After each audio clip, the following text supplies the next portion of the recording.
diving so deep into every character's point of view, it's a difficult job. And there must have been one character that would have been really most challenging for you to write, or maybe one book that you felt, okay, this is my best work yet. So, which one was it? Character and books, I mean, both are different. Maybe, I mean, all characters have their own challenges. I won't be able to point out a single character which was more challenging, but I think the character of JV Solanki was a little bit difficult for me to begin with because he was a special forces operative. That means he operated in a world we are not very much aware of. And so to develop that character, I could not just start writing the book. I had the story idea in mind and everything, but because I was not sure what I was going to show, what is going inside my character's head. That was the challenge. I had the story, I had the villains, I had the side characters, I had the backstory, everything was ready. But still, I was not confident to write because I was not sure how I am going to show what is going on inside the character's head. So for that reason, I had to do a little bit of preparation. You can call it research again, but I call it preparation or study because research is too heavy of a word. Yeah. I made contacts with friends to find out if they have any friends who have served in the Indian Army. And then I learned from them if anyone has, if my character is a special forces operative, what his background will be, how he would have got into the army. So I got to learn that he would have first become the cadet. He would have first joined the NDA at the age of so and so, and then after that he would have joined the Indian Military Academy. And then if your protagonist is into action novels, then he would have been interested in sports, and his fellow course mates would have called him Josh type. So they told me that whenever there is such a course mate who is very very brave and excited, always excited, always doing this adventurous thing, they call him Josh type. So those kind of things I learned from. So these are not things which you can find in any book or any TV show or any article, anything. These are the kind of things which you only find when you talk to the people who have really served with And the. that is research. I'm sorry, Yeah, I'm so going to that, maybe call you can call it research. research again.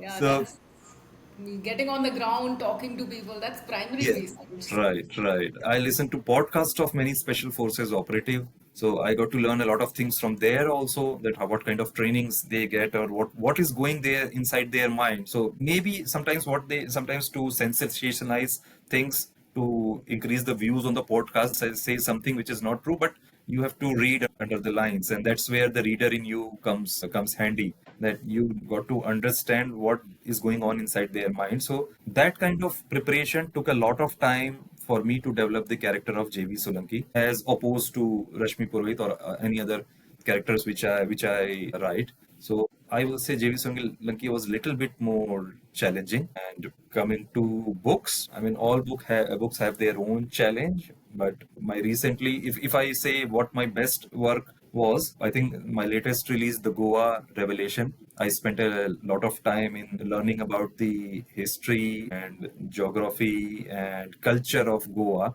other than what we see in the movies or what we see when we go to Goa on vacation. Other than beaches and shacks and booze, other than that, what is the culture of the inland Goa, the culture, history, and religion, those kind of things. Yeah, I learned a lot. So that was, I'm not sure if it is my best work or not, depends on how readers would take it, because my parameter for best is if readers are liking it, if I'm getting more page counts, that is the best work, not the one which I like. JV Solanki, I totally understand why that character would have been so challenging because he has two sets of two different baggages. If I can call them baggages. Of course, he's a special forces ops. And of course, then he messed up with his daughter and he's trying to do right by her now. And that was a very emotional and a very personal perspective. Every author writes for the readers. And appreciation, of course, comes later. This tag of million pages read would have been such a proud moment for you. And it also makes me wonder, do you also target winning a Pulitzer Prize someday? Because the stories that win these awards, I've read a few of them, and they they are intensely emotional. Have you ever aimed at that okay, one day I'm going to, write a story which is purely emotional or purely dramatic, probably, that one day goes on to win a Pulitzer or a Booker? I mean, if awards come to tell me that they have read my book and how they felt it, I will be writing for awards. But unfortunately, awards don't do that. They just sit on shelf. So I will always be writing for the reader. So I mean, okay, yeah. See, awards definitely brings you recognition and a feeling of pride. But at the end of the day, why you are writing specifically fiction? I'm not talking about non-fiction. Why you are writing a story which doesn't exist? Why are you writing a lie to put it in a very blunt manner? Why you want a lot of people to believe in your lie? That's True, why. very That's why true. you are doing it. Because fiction is what? It is a It's a lie. it is not truth. It is a Yeah. lie. Why are you lying to people? Because you want a lot of people to buy your lie. So the first goal is always that a lot of people should read my story and not only read it, to appreciate it. Reading it, they are holding it in their hand and they are enjoying it. They are spending their precious time on that 300-page story that I've written. That is my main motive. Yeah, And that's along the way, if I get an award and some money also, I don't mind. the first milestone for any author, I think, is reader's appreciation. Which is very difficult by the There are so many millions of people writing every day. It's way. difficult to stand out in that crowd. And you also need to bear in mind that, I mean, we all writers need to bear in mind that the people who are reading our books, they are not just reading books. They are watching Reels, they are watching YouTube, they are watching Netflix. So you need to somehow steal their 2, 3 hours or maybe like 1 hour of time every day to take their attention away from screen to your book. So when I tried to do all those sort of market research thing that this kind of stories people are loving, so I'm going to write this kind of book, it failed miserably. And wherever I've written out of impulse, for example, the sabotage plot, I just came across a news at that time that India fired BrahMos missile by mistake and it fell in Pakistan. It happened like 2, 3 years ago. And none of these interceptors can catch that a BrahMos missile had been fired. So India called it that it was a mistake from our part, but in effectively what they were doing is telling the world that see, our BrahMos missile are so effective that we have fired it to Pakistan. It fell in Pakistan at an isolated area. None of their receptors could catch it. And straight away we got a deal. We got an order from Philippines and Taiwan also. So I read that news and the idea came in my mind that I have to write a book about BrahMos and how Pakistan could try to sabotage our BrahMos development. And then I keep developing, and then JV Slunki and his daughter's plot also came in between. But as I said, it was not very carefully thought out book, happened on impulse, and I kept developing. And we have seen how BrahMos effectively has worked in Operation Sindoor. The best plots and the best stories happen impulsively. You don't have to. They are like that unplanned Goa trip. Those are the best trips. Right. If I stop writing or stop thinking about my next book, there is a fear in my mind that if I do that, might not be able to write my next book. If I finish the writing the first draft of my ongoing work today, maybe next 5 minutes I'll writing my second book because there is a fear in my mind. Even if I give a gap of one day, maybe from tomorrow onwards I'm not going to write. I feel lazy or something else. So this is how I managed to write 40 books. It is exhausting, but I try not to give a gap. It's like, I don't know. Maybe we can call it a marathon. That you have to. There is the goal is still far.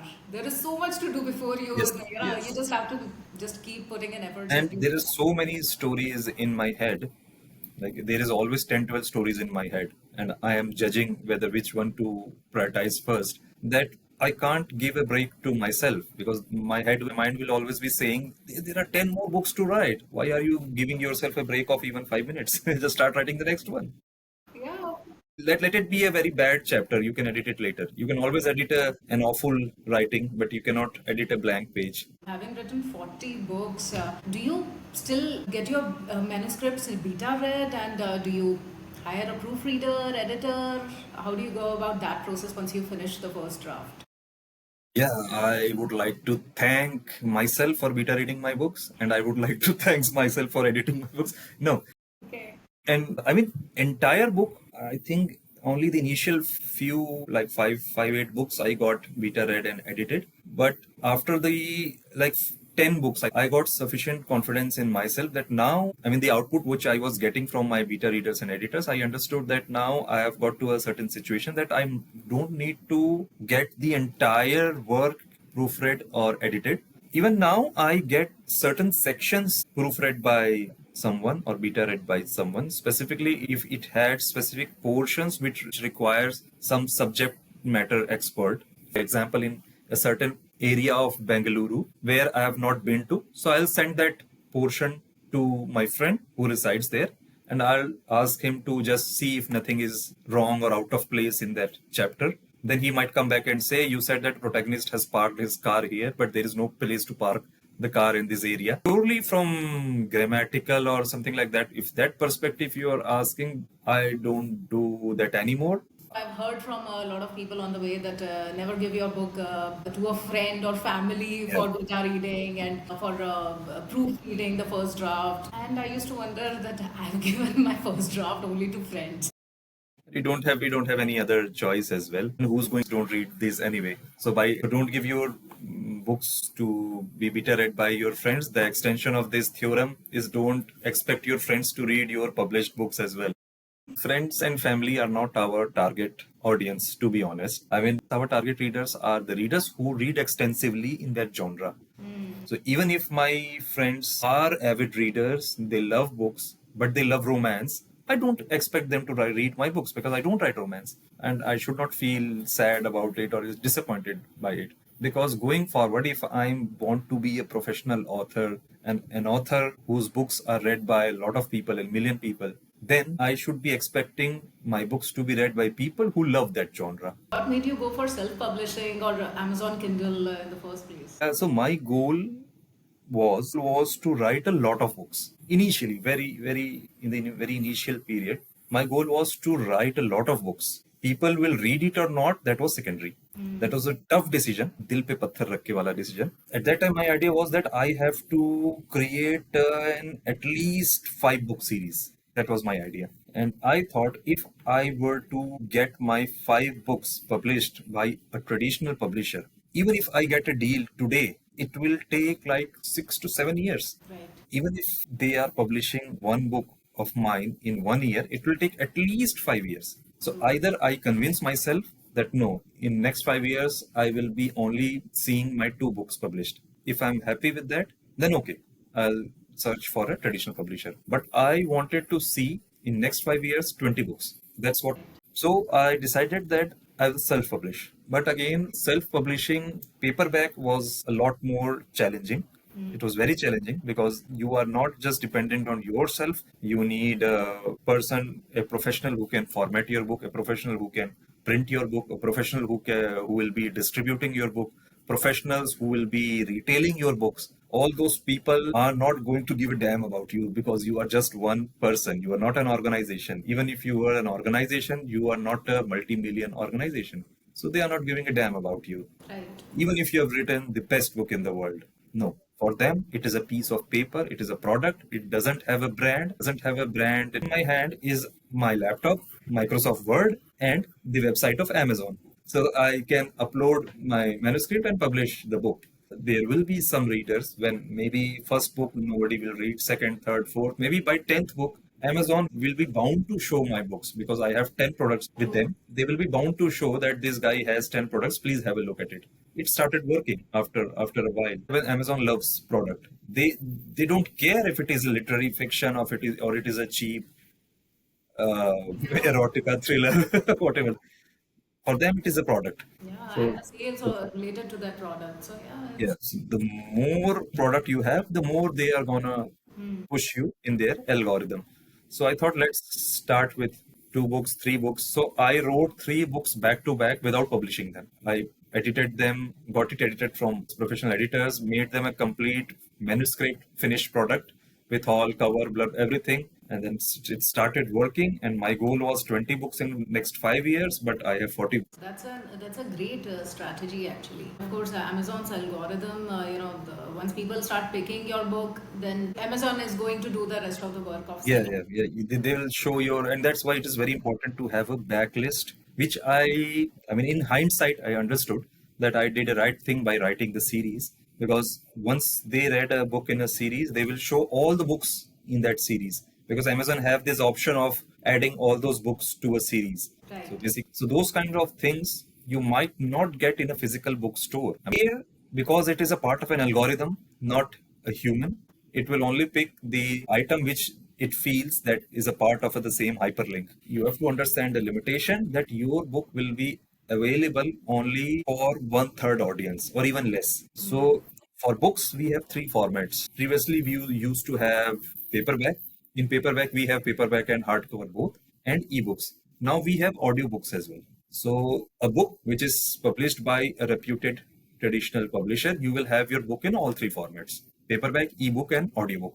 But in independent publishing, unless you have all the resources for paperback, you have a good printer, you have a good distributor, you have connections with all the bookstores, unless you don't have that kind of clout, your book will only be available as one format as opposed to the three formats. So definitely going by a unitary linear calculation, your readership will reduce to only one third of the market. But it is oversimplification. It might not be true that all formats are divided equally. So maybe ebook is only read by 10%, audiobook is listened by like 20%, and paperback is read by 70%. If you accept and agree to this fact, then for those 10 audience, you can write like 100 books, so that those 10 people will always read your book whenever it is released.